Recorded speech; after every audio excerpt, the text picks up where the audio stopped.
Dubai actually is for the first time at this exhibition, at this summit, and everybody knows that Nigerian market is called one of the biggest markets all over the world, you know. Hi, I'm Witold Gedymin. We are coming with Lottery Solutions to Lagos.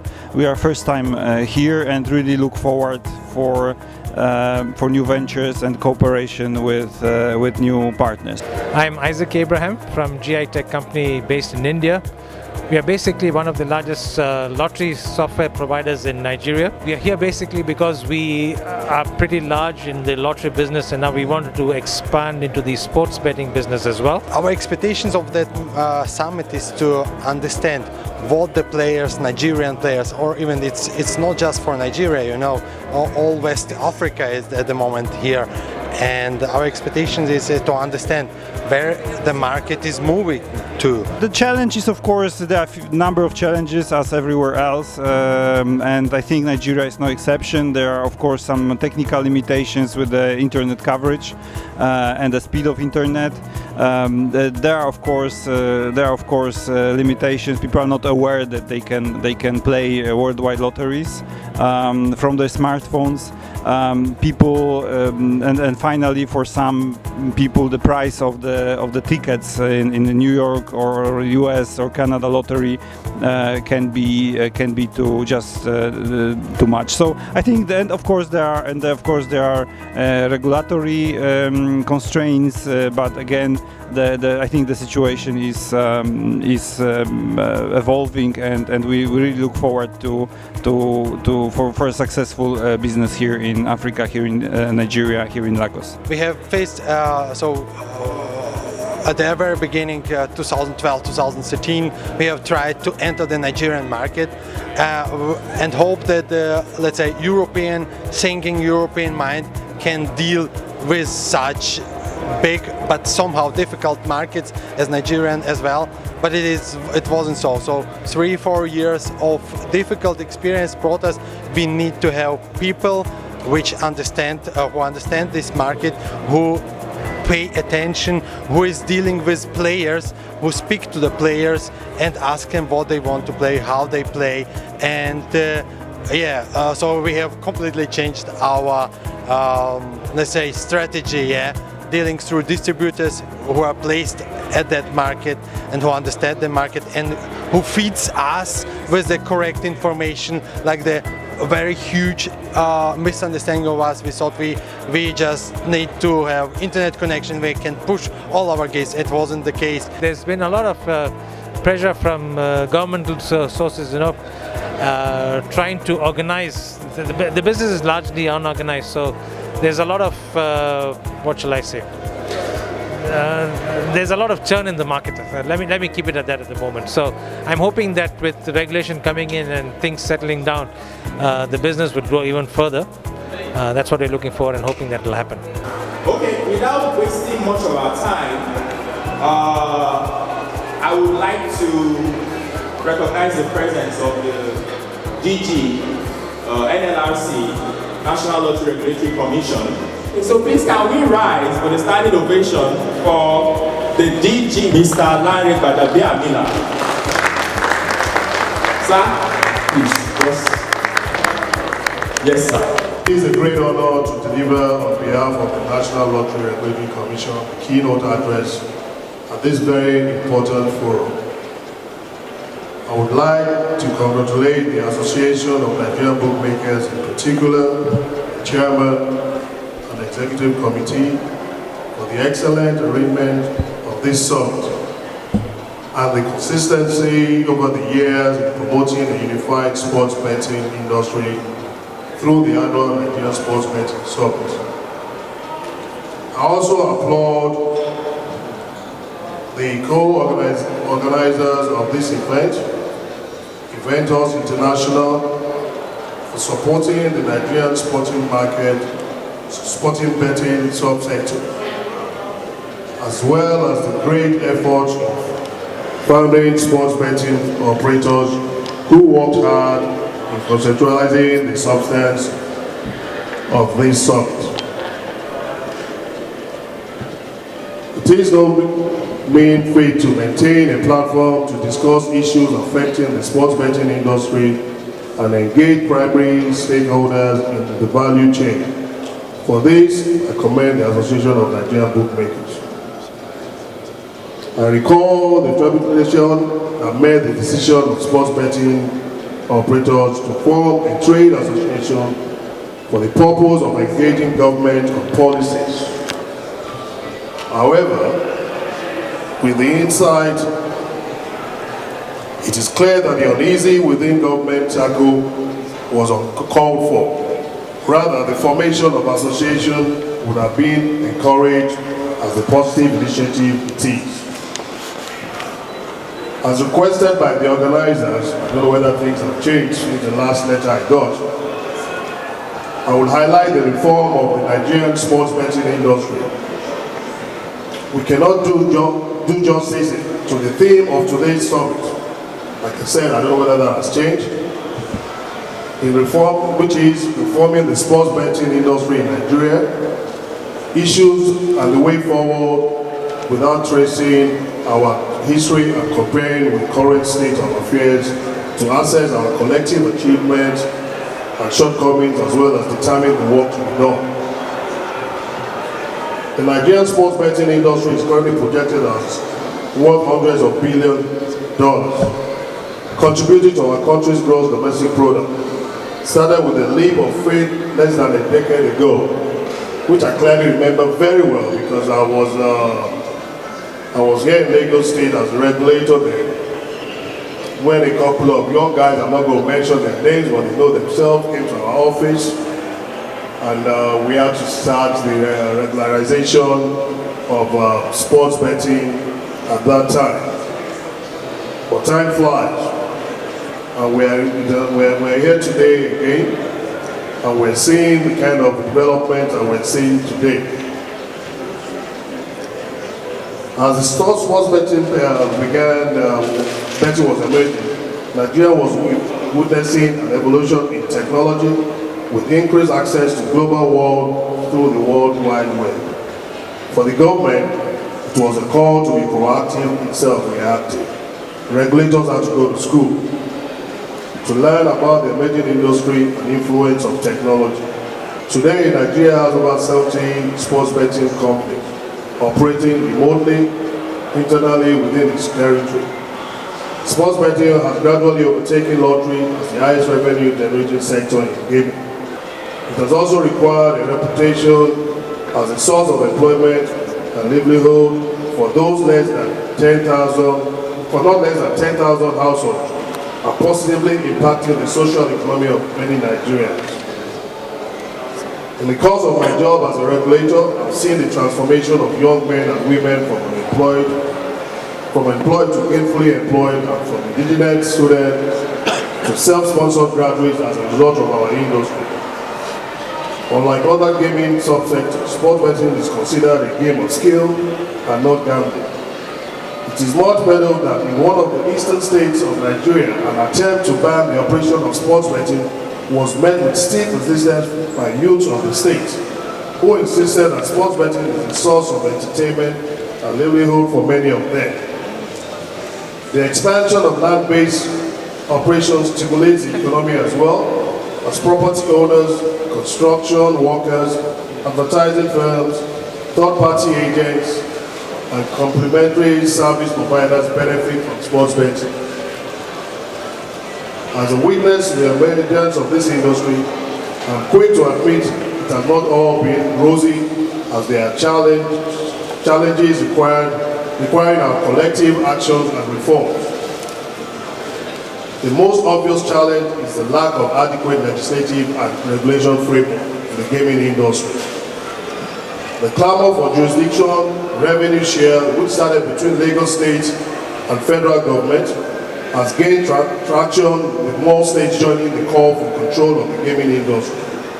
In my opinion, the realization of the potential of the gaming industry by the state government can be attributed to the wildfire spread of betting across the country and quick acceptance by sports-loving populace. Sports betting is the goldfish that has no hiding place. However, As regulators, we must take a more holistic and impartial look at the industry beyond revenue generation for our various governments. Our collective interest must be developing a national policy and framework for gaming regulation to ensure our revenue generation drive is not short-term. Regulation must be right. Under-regulation or over-regulation will ultimately lead to the implosion of the industry. We must also always bear in mind that regulation is not limited to licensing and look beyond the operator to other stakeholders in the country, in the industry, and ensure regulation caters to the needs of players, technology providers, payment platform providers, and other complementary service and government at all levels. The need to set standards for technology imported into the industry cannot be overemphasized. It is important to put in place guidelines to protect operators from entering into the detrimental service level agreements with technology providers. The association and the government must collectively ensure that Nigeria is not a dumping ground for substandard and problematic technology. Without the players, there is no operator, and ultimately, there is no industry to regulate. Hence, consumer preference, player protection, data protection, and fair return to players are issues we cannot sweep under the carpet. The Nigerian player is considered dynamic and knowledgeable with a high-risk appetite compared to his peers world over. We are witnessing an increase in underage participation, addiction problems, as well as increase in petitions against operators and agents, which are indicators that there is need to protect consumers too. Operators rely on third-party agents to facilitate the expansion of business across the country is not without delivery. Many operators have lost sales proceeds to agents due to lack of financial discipline and fraudulent practices of the agents. The unchecked movement of agents from one sports betting brand to another is disruptive and must be checked. The taxation structure of our beloved country and its application to sports betting sector is filled with operational line mining, which must be carefully navigated to avoid disruption of our industry. Many of the issues highlighted above stem from lack of knowledge and understanding about the industry by stakeholders. This is why summits such as this serve as a capacity building opportunity for us. I encourage AMB to intensify efforts to educate and promote better understanding of the industry. The topic on the agenda for the Nigerian Sports Betting Summit is set to open the conversation on some of the industry's issues and hopefully prefer solutions which all stakeholders can build on and implement. Ladies and gentlemen, I'm sure you expect me to speak on the elephant in the room, the unresolved issue of jurisdiction. And many have accused me of creating during my tenure in Lagos. This accusation is far from the truth. The undeniable fact, which is my guiding principle, is that every level of government has a role to play in creating a conducive environment for gaming industry to thrive, and these roles must be clearly defined. A refusal to identify our roles leads to disharmony and discord among various stakeholders. It gives me a pleasure to report that the National Lottery Regulatory Commission is leading a way through dialogue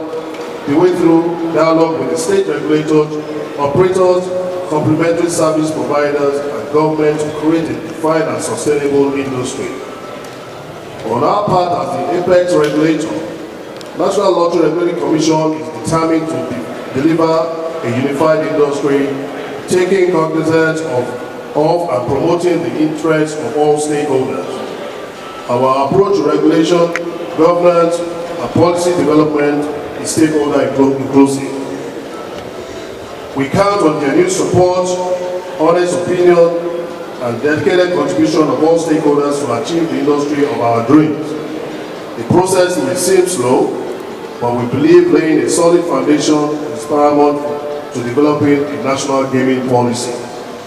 I do sincerely hope that this summit will provide us with a useful insight highlighting possible solutions.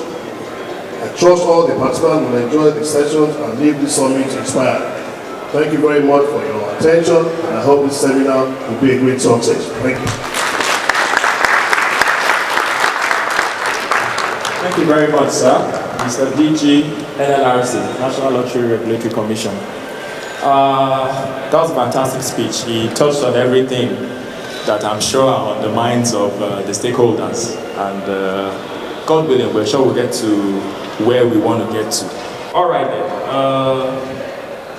Without much ado, the next item on the program is the plenary session 1 for the sport betting business in Nigeria, industry opportunities, challenges, and threats. So I would like to proceed by calling on all the panelists, by starting out with the chairman of the association himself. Mr. Chairman, sir, Mr. Otumba Aki Alabi, please come forward. Round of applause, please.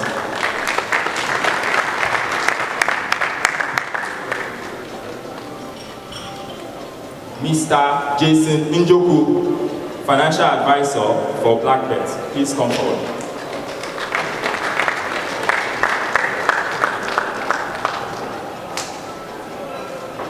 Mr. Foye Johnson, the regional business development manager, Bet King, kindly come forward, please. Round of applause. Thank you. And then Mr. Solomon Godwin, product development and retail activation manager, Bonanza Wing, kindly come forward, please.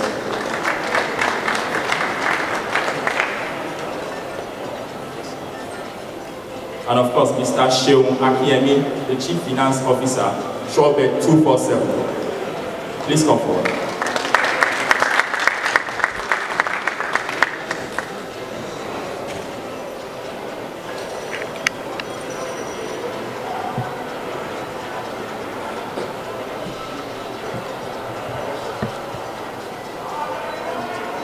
Okay, sir. Okay, sir. Okay, sir. I'm told Mr. Shewani Baba is represented by Mr. Remy Iwoyemi. Mr. Remy, are you around? Okay, you're welcome. We will call upon you to say one or two things about... Okay, thank you. All right then, without much ado, Mr. Chairman, sir, let me hand over the mic to you. I know. Well, I think directly, the topic is very, very clear. Sport betting business in Nigeria, industry opportunities, challenges, threats. Let's take it in that fashion, with industry opportunities. Of course, I'm starting with you, Mr. Chairman. Thank you. That's a very broad statement, or shall I say question, but I'll just touch on it for about a minute. Well, sports betting industry is no longer new to most people in Nigeria. Even those that are not part of the industry are aware that it's around. If you're now, you will have probably seen some shops or some adverts out there and you wonder what's going on here. Then apart from that, we've got loads of operators, as the DG said earlier on. We've got about 70 operators. So for an industry that has about 100 operators, automatically means there are maybe tens of thousands of people working there directly, because personally at NairaBet, we've got over 1,000 full-time staff. So, thank you. So speaking from the NairaBet angle, having over 1,000 full-time staff, I know a lot of other operators don't have that much, and some have as much as well. So we can confidently say that there are about tens of thousands of people working in this industry earning their salary directly. Overall, I can confidently say that there are tens of thousands of sports betting shops all over the country. And when you have tens of thousands of shops, some of them doing it themselves, some of them employing their own cashiers. So we can say about 100,000 people, rough estimate, are gainfully employed in this industry. So for an industry that is that massive, we know that there are lots of opportunities in it. But these opportunities obviously meant a lot of challenges are definitely going to come. And the biggest challenge will be having the perennial issue of regulation. And the DG touched on that. I'm sure we're going to touch on it more and to subsequently keep touching on it, because it's not a day's job. It's something that we have to keep working on. Regulation, state versus federal. There's the federal issue. Who is to federal regulating the industry? Each state, 36 states, them coming to have their own regulatory bodies. We are currently having a big issue in Oyo State. Seems to be the most prominent. My home state seems to be the most prominent these days with their Wahala. And we're still battling that. These are issues. We as operators, we want an industry where we have to know what we're dealing with. Are we dealing with only federal? Are we dealing with state? Are we dealing with everybody? Is federal taking care of this? Is state taking care of this? Who are we paying license fee to? Who are we paying regular taxes to? That's one. There's the issue of VAT. There's the issue of company tax. There's the issue of withholding tax. Problems and problems and problems. So, all these are problems that we, at the association, are always tackling. But obviously, we all run our businesses, so it's not been easy leaving our business to come and tackle the general issue of the industry. But we're trying. I believe other speakers too are going to have one or two things to contribute to this, but this is more like an intro to what this gathering is all about. And obviously for those that are just new in it, is there anybody that is just about to get into the industry? Yeah? You are shy, don't worry. Okay, so we have a few people interested in, it's a brilliant industry, don't worry, come into it. We are not, as long as you can pay the license to Mr. and you can fulfill the requirements, the stringent requirements, and you get quality products. There are quality products here. A lot of us use some of these products. Say we have Golden Race, we have Keron, we have Evolution, Promatic, all these products are what we use, so there's no secret at all. Just need to get your marketing right. So that's basically all for myself for now, but if you have more direct questions. All right, Mr. Chairman, sir, thank you very much. That was a bit elaborate. I would like to recognize the presence of some of the dignitaries we have in our midst. Please put your hands together for the Director of Regulations and Monitoring, Mr. Sajo Mohammed, from the National Lottery Regulatory Commission. You're welcome, sir. Okay, I also want to recognize this delectable madam and lady, Ms. Olafadeke I. Akeju, the Special Advisor to the Director General of NLRC. It's kind of a recognition. If you know her, you know her. Let me just leave it at that. Okay, so Mr. Jason Njoku, I mean, what do you have to say about the industry opportunities? Okay, so obviously thank you for having me here.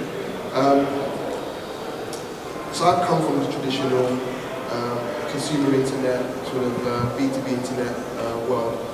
Back in 2012-13, I was actually trying to structure an investment in a sports betting company then.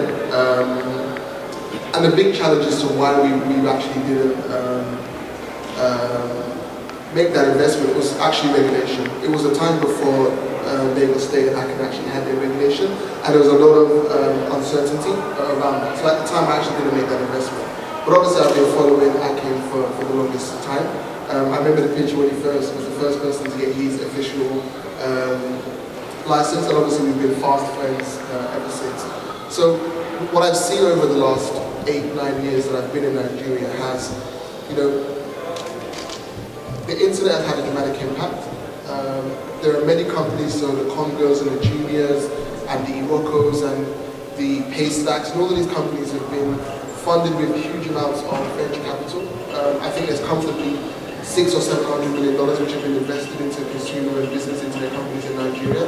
And I think what was remarkable for me that it feels like very few of that money has actually reached the hands of, I would say, arguably one of the most successful, if not the most successful, kind of technology play in Nigeria. So I guess that was, obviously our fast friendship has kind of helped me understand that there is a massive industry here. Obviously there's huge amounts of value being created.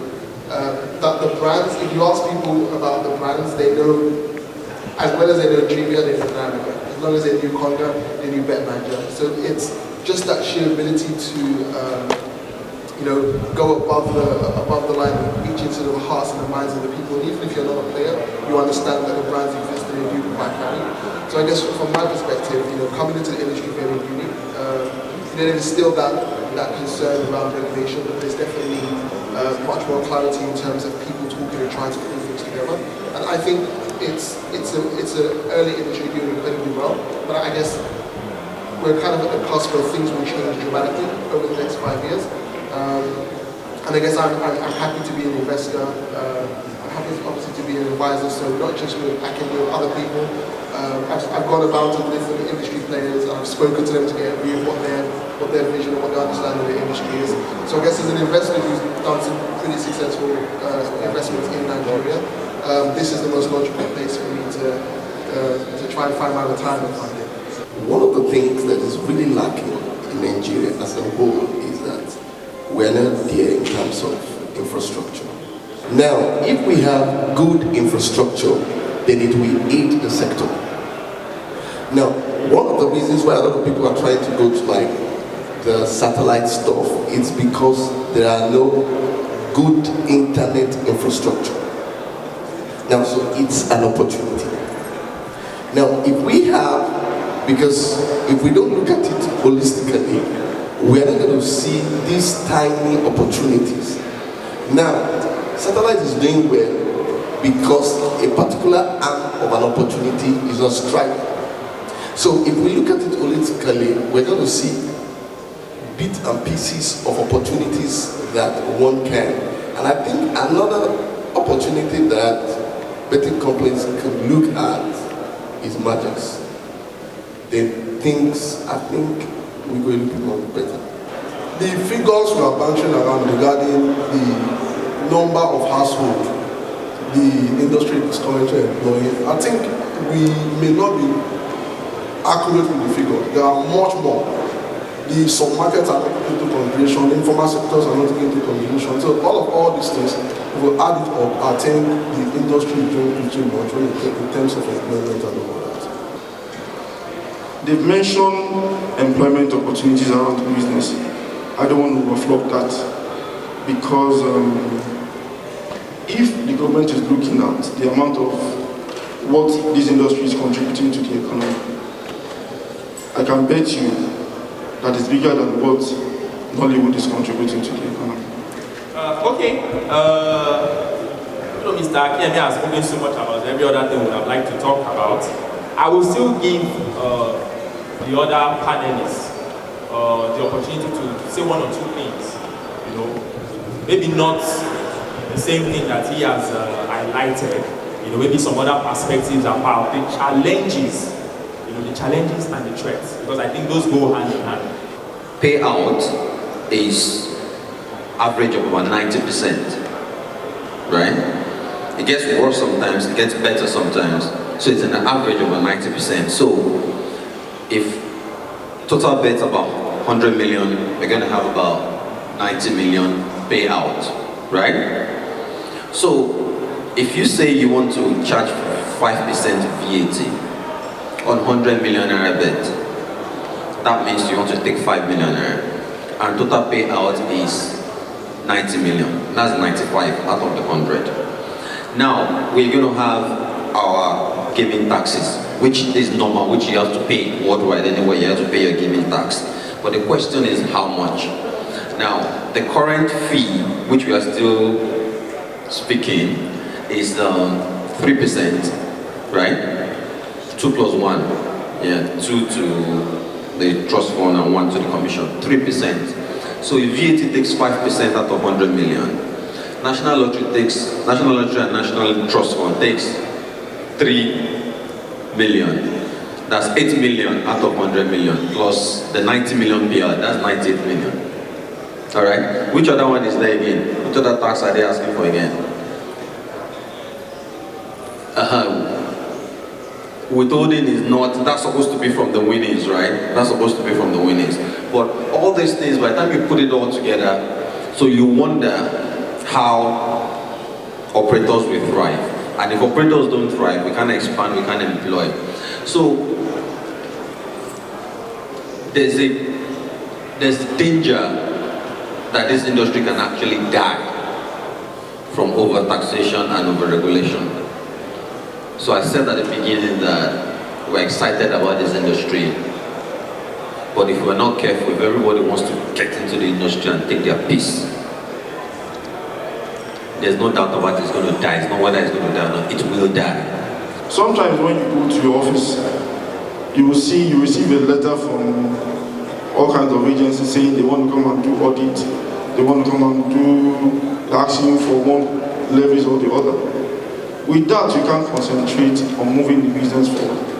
And if regulatory is settled,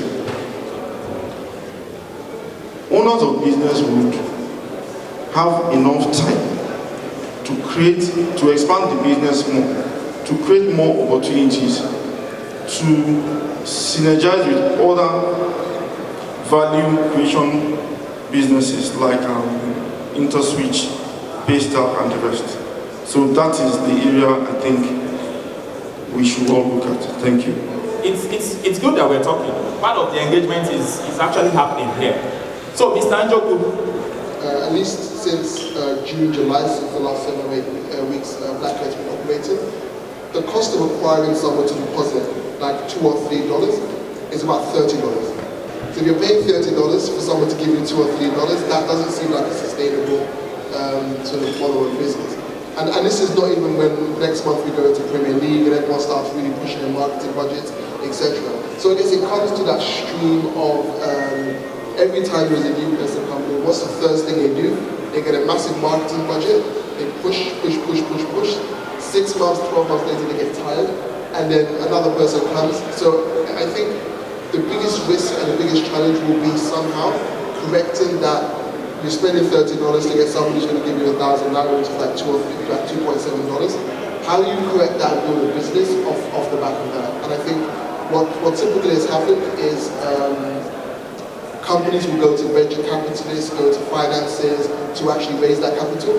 But I guess for a lot of sports-related operators, especially the new ones, if they haven't got a rich uncle and they don't have access to someone somewhere who's going to be bringing money, then they're not going to work. And I think that probably is, alongside the double taxation and everything, that's probably the first problem I think every sports-related operator will see. To a very large extent, I would say the goal is that one, every operator can come together as one. That's the most important. Now, and then two, we could have an opportunity to let the people regulating know what we are thinking about. By and large, the discussion has centered more on regulations and industry sustainability. For regulations, I think for me, it's been for now. The industry is pretty new, it's an emerging market. What that means is the regulation shouldn't be that tight. It should be pushed. It should be something that will encourage new entrants, not just encouraging new entrants, a framework that will sustain performance. So the importance of having this kind of conversation is first, networking. Secondly, for the progress of the industry, we need to have such meetings. Outside of this place, we're all competitors. We're all trying to bite, into the other person's market, So I guess planning the way forward, shaping the future of the industry is the reason for this kind of gathering. So it's always welcomed anytime. Preparing for this panel, I decided to do a bit of research. Now, it's important for us to also realize that over there in the US, they equally have their own challenges. Even as the Supreme Court has ruled in favor of states, they are growing, there are actually new issues coming up, springing up, that will pose as threats to the industry. To us here, I want to be clear about one thing, and I want perhaps the regulators to start with should help us in this regard. Is there a clear-cut law that defines sports betting in Nigeria? Is there a clear-cut law? Is there a legislation? Now I know that there is a law as regards lottery. Now, but is there a clear-cut law that speaks of the regulators?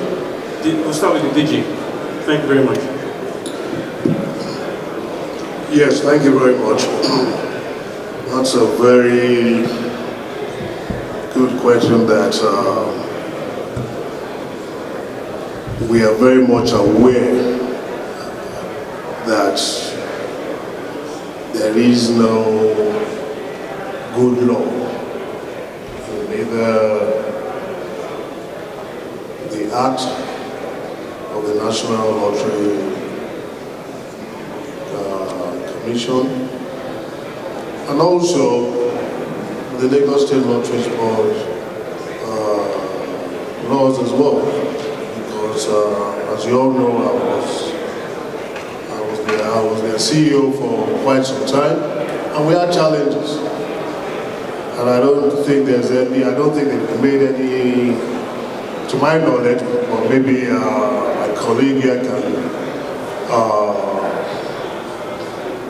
advise me better whether they've made any amendments to their law. But the law itself in the country, needs to be amended from all angles. You asked the question about sports betting law. Sports betting is on the American market that wasn't taken into consideration when both laws at the federal and states were enacted. So therefore, we have regulations that we're using to guide ourselves. And to us at the Commission, we're the process of redefining our act, the Lottery Act, in conjunction with the sports betting as well and other gaming activities, not just sports betting, because there's so many different types of gamings coming up, which we also need to take into consideration. A good law, you understand, is prescriptive, it's not restrictive, and then it covers every gap possibly that can exist. And so, yes, the law might not say to you, spot bet, but it then puts an umbrella to ensure that whatever it is that evolves over time gets captured. And then what we now do as legal practitioners is over time, you now do a review of those laws, ensure that those things that the gaps that you probably will find, you add to it and then you improve on it. So yes, you might say that it does not speak specifically to sports bet, but then it covers every aspect of gaming. Do you feel that the industry, the sports betting as an industry requires legislation? 100%. Why do you say so? Look, this is the gaming industry, gambling. It's got to be regulated. If it's not regulated, it's going to be a mess. It's going to be a serious underground market. It's going to be, charlatans will be all over the place. Fly-by-the-night operations will be all over the place. And we're talking about money laundering, criminals. We're talking about holding people's money in trust. They just take your money and run away. You're going to have money launderers. You're going to have terrorists. You're going to have men. It's an 18+ product, right? It's got to be regulated. Okay, in fact, there shouldn't be any discussion about that. It's got to be 100% regulated. But the question is who, right? And for us as operators, we just want to know, right? We're not bothered whether it is federal or it is state or it's local government or the world. We're not bothered. We just want to know. We just want a clear definition and say, okay, it's federal. Okay, each state. Okay, federal does that, state does that. Okay, federal collects this, states collects that. So once we can have a clear definition, it's not a problem for us. But I don't know who's going to interpret it, who's going to be the arbiter at the end of the day, because I know there has been a bit of discussions over the years, but there's got to be an arbiter, someone to say, okay, finally this is where we're going. I don't know whether it's the courts that's going to do it for us, but one way or the other, we got to find a solution. All right, Jason Njoku, do you want to add something to that? So gambling is dealing with base human emotions. So it's not only requires regulation, it requires protection from people from themselves. You know, I think if you watch any Hollywood movie or any movie where there's gambling, where there's criminality, there's usually some sort of gambling thing there. So I think there needs to be, and there is currently strong regulation in most countries which are taking it seriously.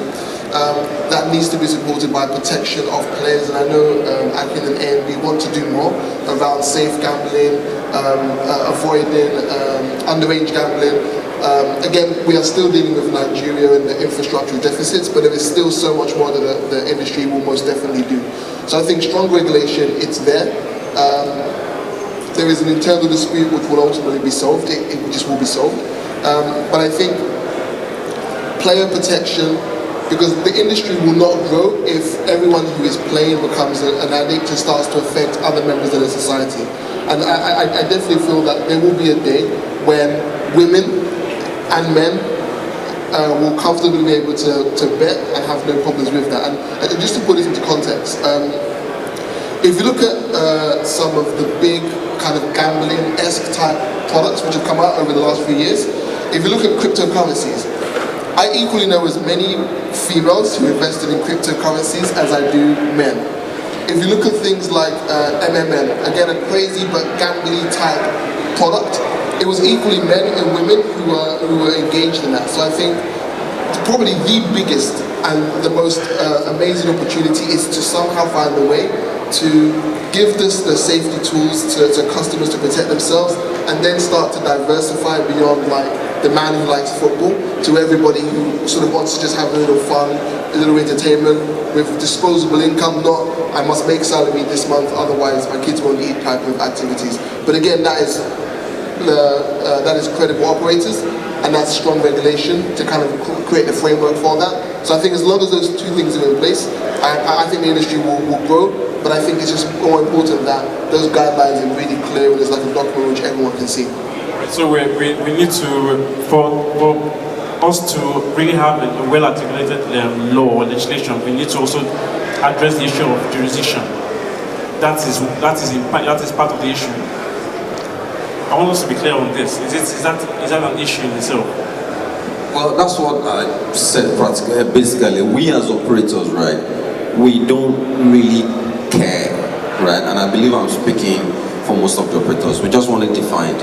And it's going to be the arbiter at the end of the day. Where is it a federal thing? Is it a state thing? Is states going to be regulated in the brick and mortar part and federal remote? We don't know. Pardon me, Chairman. Let me ask this question. Let me put it this way. Who should be responsible for the sports betting industry? Who should? I won't be direct. No. From your own, who is the arbiter? As a player, who should be the arbiter? I don't know who the arbiter should be, because the law, it depends on the law. It's not about who should. What's the law? Who can interpret it for us? Are we going to court again? Who's going to be the arbiter? It's not in my place to be the arbiter. I just want a regulator that everybody accepts this the regulator, and I'm ready to stay in line. And actually, just to add to that, it took the Supreme Court and New Jersey 14 years to come to that decision. So it took 14 years, it took New Jersey State to take a position and fight that position for 14 years before it got there. So let's put it into context. This is the United States. They typically do things in a normal way with normal infrastructure. So just the industry is so young. I think you're asking some really big questions and they're dangerous questions. So I want to perhaps move off the ledge. And just, it will be solved because the operators and the regulators have a shared ambition to solve it. So in the end, The operators will pay whatever the government requires them to pay, as long as it doesn't strangle the industry. And I think any credible operator who wants to do right by the customers and believes in a regulated system will pay it. And with time we'll figure out who we're paying to. I think that's the only issue. Mr. Johnson. I think what we should actually be bothered about also is that the high level of license and the amount that have been posted, which for me is actually scaring away investors. I think a perception to the angle of it is that maybe they just don't want any type of person to just come into the industry. But also, I think you should allow the players make a choice. If my product speaks for me and I have good way to retain you, I think that will be the selling point for every operator. So, but if you want to use the amount to waive some level of operators from coming in, then you want to find people who have money and might not have passion for this business. Legislation, yes, 100% I agree. There should be more, there should be regulations, no doubt about it. But again, as it is today, for me, or what I've seen in this industry, states, apart from 1 or 2 and 36, are not actually out to regulate. That is just the truth. Why? It's just what is in there. Advert is running on TV, branding reality here and there. So it's all about what is this industry really offering. So they should come pay us taxes, they should come pay us money, they should sort of make a return. So a kind of a dragnet for increasing the ITR. For me, we cannot say because stuff like this has happened in the US, we should just replicate it here in Nigeria. That's a court in the US. For that is US. Nigeria is just less than a decade, some years. So for me, I still stand that let the federal, for me, be sort of the final arbiter who determine who comes in and who goes out. Then the states can look up to them for revenue share. There was a bill that was not passed into law in 2016. Most of the content of that bill would have helped resolve a lot of things.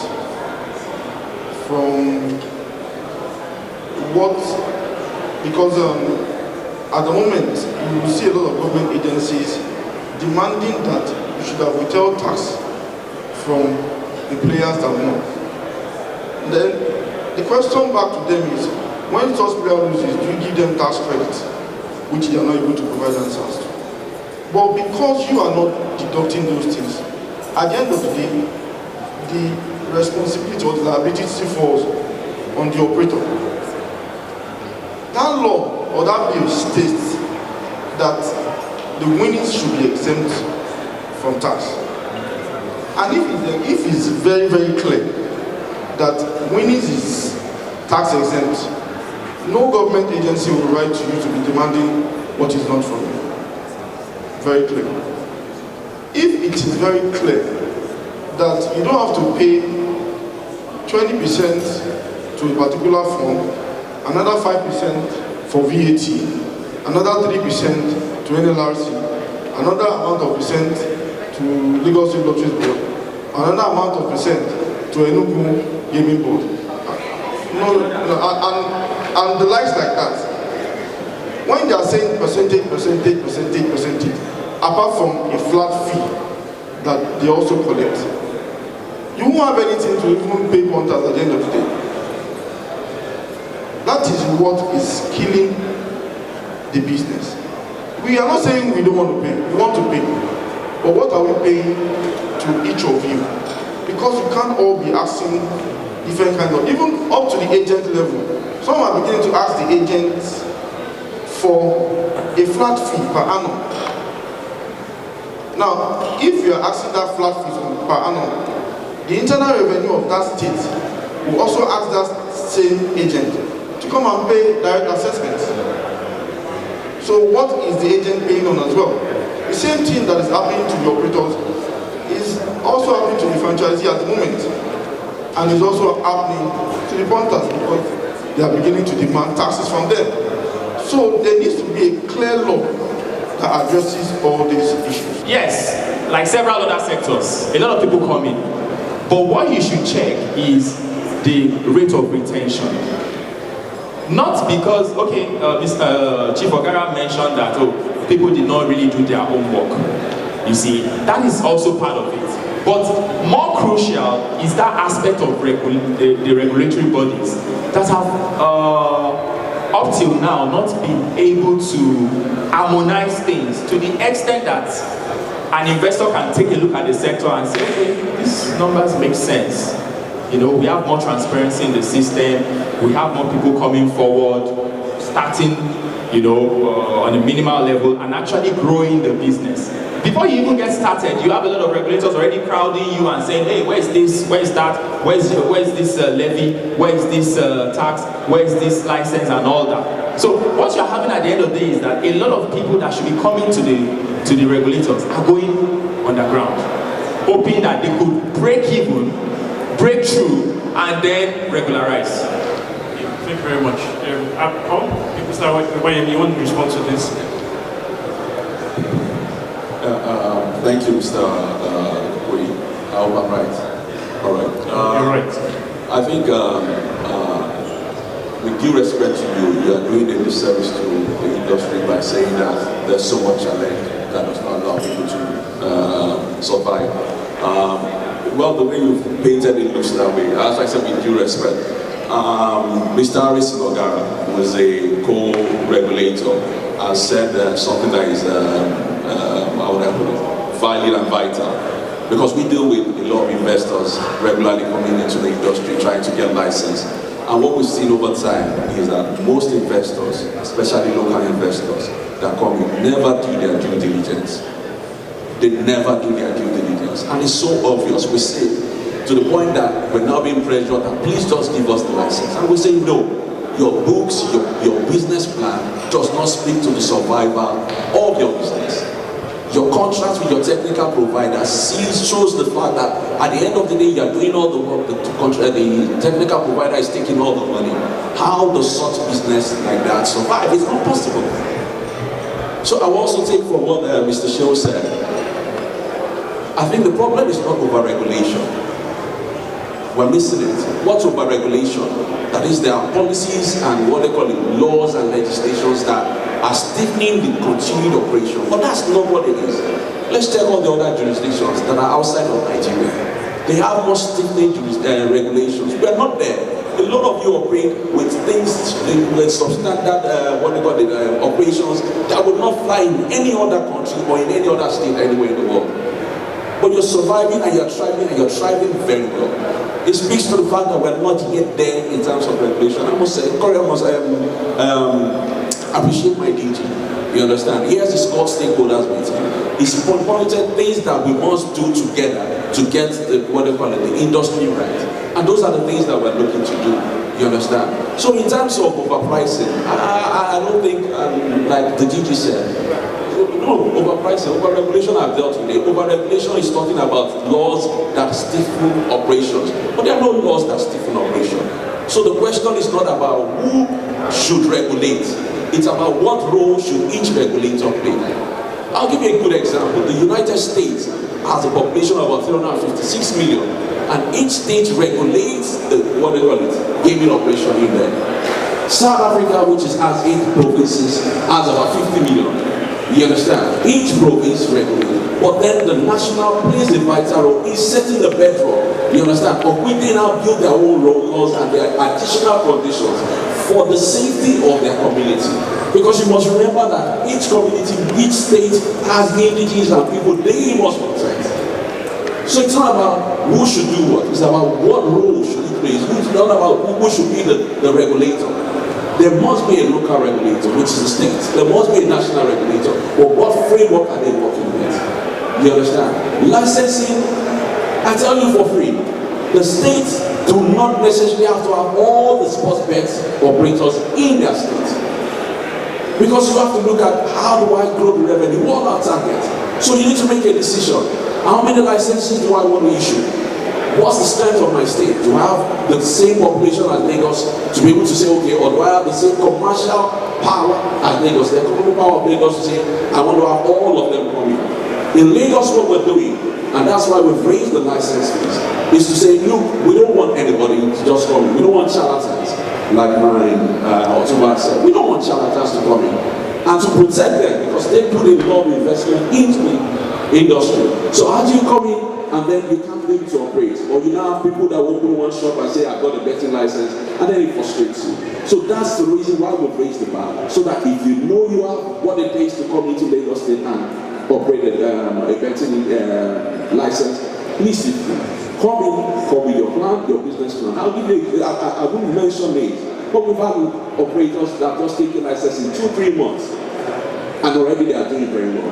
Why? Because from the very get-go you see their business plan. From the very get-go you see their business strategy. They tell you what they want to do. A lot of the people you tell them, how are you going to grow your agency, what they call it, business. And they tell you, oh, we're just going to hire them, we're going to give them time out, we're going to do this. And we look at it and say, are you sure this is going to work? So the due diligence, the assignment, the due process people should follow, the task of actually taking time, get an investment analyst to do your due diligence for you. Get what they call a business lawyer, a business legal practitioner who will look at the contracts you sign with your technical providers and ensure that you are well covered. It needs to be done. So the money you refuse to spend now, you lose eventually. Okay, I want to ask you build on what's the question? The same one you post to the same one you post to what's the growth rate? I can't give you the exact growth rate. Hold on, I'm answering you. If you go and check the PwC report, there's a PwC report. Yes, they might not have all the figures, but categorically the industry keeps growing. Because even look at it from a recession point of view, everybody's looking for something to break. And like Otumba said, or he was facing, the appetite for a Nigerian punter is very high. You understand? It's very high, and so it creates room for growth. There's so much opportunity, and that's why we're still issuing license. We don't want to kill that industry. Our goal and the three things we stand for is to promote, regulate, and protect. So we're protecting all the stakeholders, we're protecting the industry players. You understand? We regulate to create a fair playing ground for everyone, and we also promote them. You understand? So if it's an industry where they're going to be challenged, we won't continue to grow them. We're constantly every day looking for foreign investors to come in, and we've got a number of them that's coming over the last 2 years. You understand? If it's an industry that is failed or is not going to grow, they won't be there. Pools, I'll give you a good example. The reason why pools are challenged is the same cultural issue Jason's talked about, that Fomula talked about. It's about, I want to be a GMCU and I want to run my business, and nobody, you're not lying for what they call it. Mergers, you're not lying for taking a share of the big pie. That's the big problem. That's the general problem with the industry. I'll tell you for free, if you get a foreign investor to come into the industry, the pool industry will see it on around. I'll give you an example of the UK industry. The pools industry in UK has seen a lot of mergers. You see I just can't remember their names, about 3 or 4 of them. What did they do when the sports bet came on? They decided to merge. They merged together and formed the UK Football Pool Company. That's the right thinking business strategy. You can't be in business and you apply traditional rules. You've got to follow the technology and the rule of things that are happening in the industry. Okay, while we are going to take about 2 or 3 questions, which are going to be very quick, and the answers should be very fast too.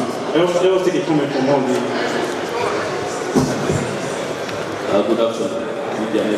Whoever is saying that this thing is not over-regulated, we are deceiving ourselves, because last year, Akin Alabi was frustrated by so many states asking this industry to regulate. And he has always kept telling them that there is the act. But some of these states like refuse to accept that. So he was frustrated. And when he came last year, he said it should be regulated in accordance with the National Lottery Act. I like his spirit. There are other operators like him who are frustrated by multiple regulations. Where did he go? They went to the courts. And that's a statement of facts. Although this case I learned that it's on appeal, but two operators took a state to court.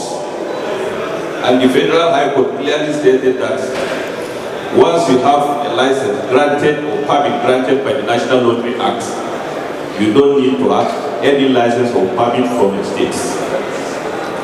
This is in accordance with the court. It's on appeal. Many people are saying the Supreme Court of America has stated this and this and that. Well, we wait for our Nigerian Supreme Court to declare that whether the federal has jurisdiction on lottery and this kind of game or the other. So, my take, as I said, the industry is overregulated. But, Mr. Chairman, your association can do something. The National Lottery Act came into being through the effort of an operator. Yes, when we came in, this we know was that there was lottery, but there was no law. Say the operator approached the government and say he wants to establish this industry. Not the government said on their own, oh, there's lottery, or there's sports bet, this thing we want to make a law. No, it's the operator himself that tried and made this law. So, Mr. Chairman, you can also do that.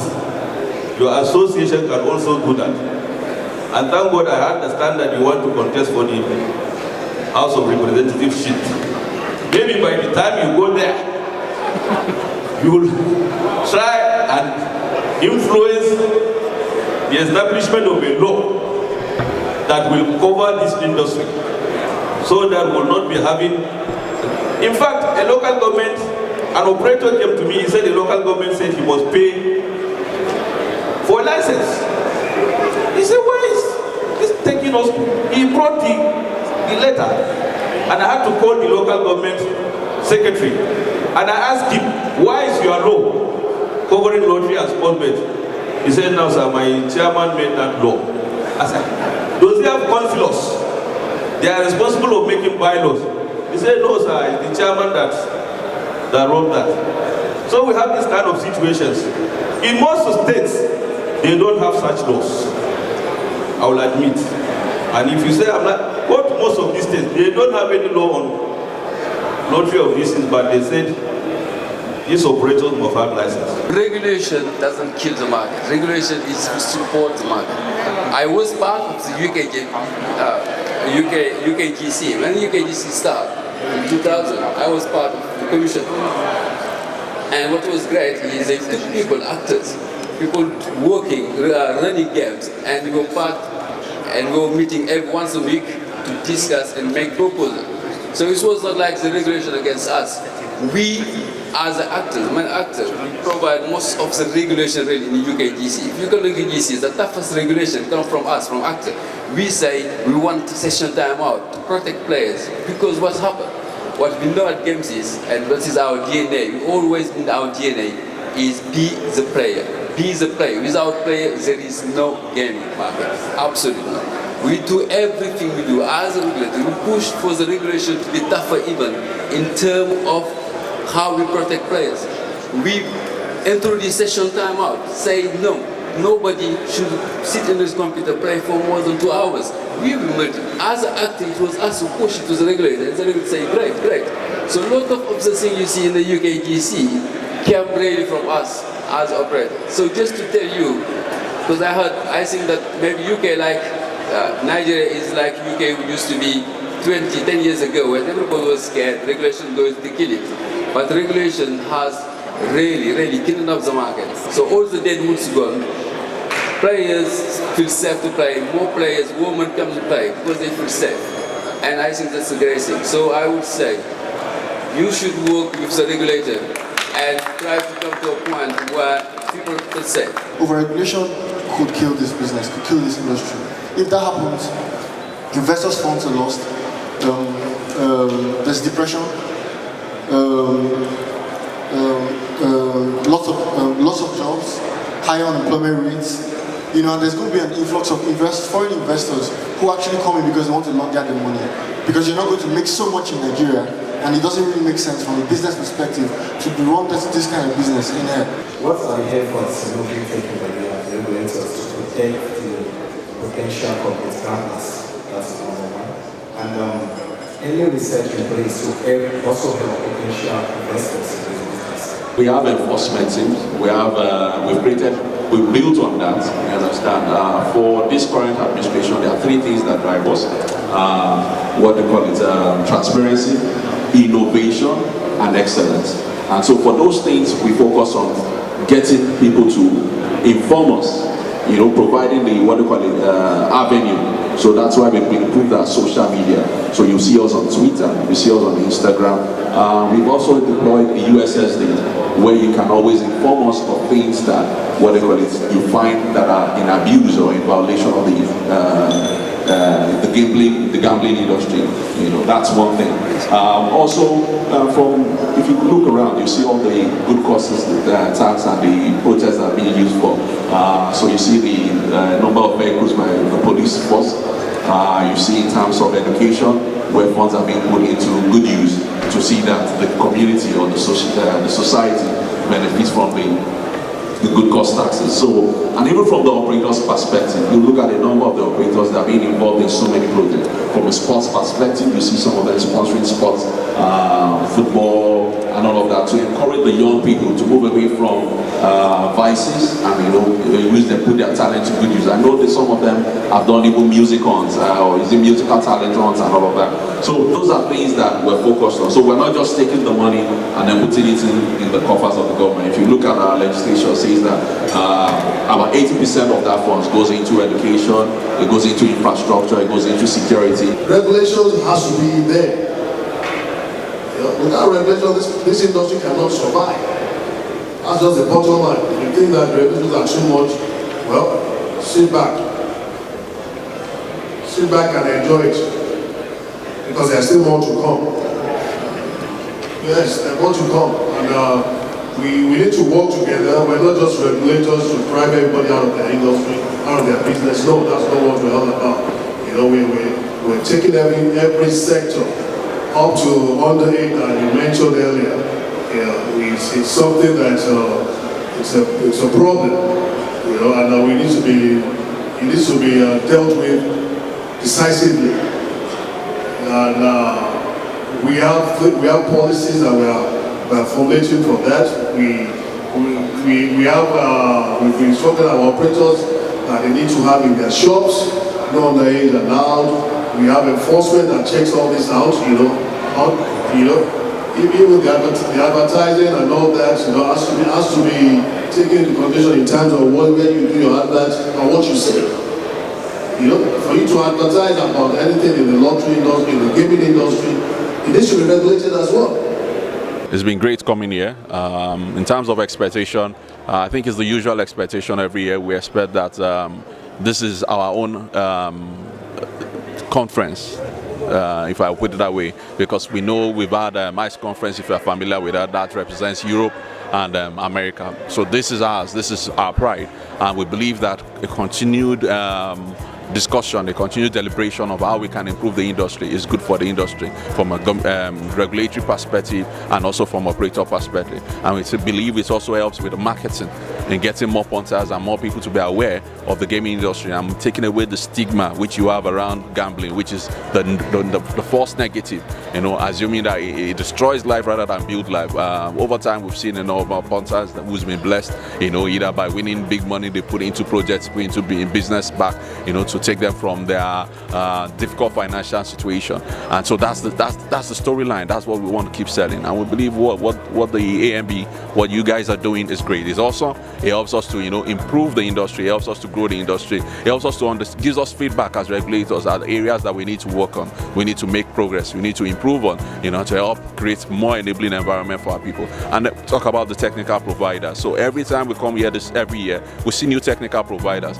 That's a way of bringing in investors to come into Nigeria to take away the negative report they receive outside, to see that there's so much positive within the industry, within the state, within the country, and see all the beautiful tourist things that we are around. If you look at the Lagos State Lotteries, but what we put here, it's not just about gaming. We're also trying to speak to the global investment or the global outlook that His Excellency, the administration of Mr. Akinwumi Ambode is trying to do. So we have the free trade zone where you see a lot of industries allowed to come in and then operate with tax holidays. We see the number of infrastructure that have been put up. Some of those money are coming from the gaming, you understand? And so which is why it's always good to come here so that people can know and see and feel the effect of the industry on the total GDP of the economy of the nation. From my frequent discussion with various parties, may it be the regulators, may it be investors, may it be service providers and operators, the market here in Nigeria as well as in Western Africa is growing. Due to a few reasons. One of it will be the population, and then the interest in sports. You know, for example, soccer here in Nigeria. So therefore, it provides a lot of opportunity for newcomers, maybe startups or, you know, joint ventures opportunity with existing or starting up a new operation in sports betting here for everyone that you know, have same vision as most of the current operators because of the population and the interest in sports, like I said. I commend the organizers and also the Association of National Bookmakers for being part of this efforts to ensure that every stakeholder, every key stakeholder has a say, has their voices heard, and also have answers to their questions asked. Like I said over there, we're just scratching the surface. A gentleman was asking about an individual peer-to-peer game. It's one of the things that is evolving over in terms of gaming. Esports is coming up. So those are places, those are opportunities that even the operators will believe that they would, you know what, would have to invest in. So there's so much huge opportunity for anybody that wants to come in, especially for our foreign direct investors. We're encouraging them to come, especially to Lagos State, where the environment suits and works for them, to be able to create an enabling environment. For us, it's good for us because we know we have the human capital, we have the technology, we have the people that, I mean, if a Mark Zuckerberg can come into Lagos and come and, you know, invest in money in Lagos, then it tells you what we're doing right. I mean, we've got Vibranium Valley. I don't want to start speaking to, but we're doing a lot of things in terms of IT that would benefit every Lagosian, that would benefit any investor that, you know, knows that his onions and wants to invest in this environment. So for us, it's an industry that will go. We see an expansion. We don't see it down. We see an expansion this 2018. Trust me, in 2030, you'll see more than this. You'll see big casinos. You probably will see what you see in Vegas, in Nigeria, and in Lagos particularly, especially. Thank you.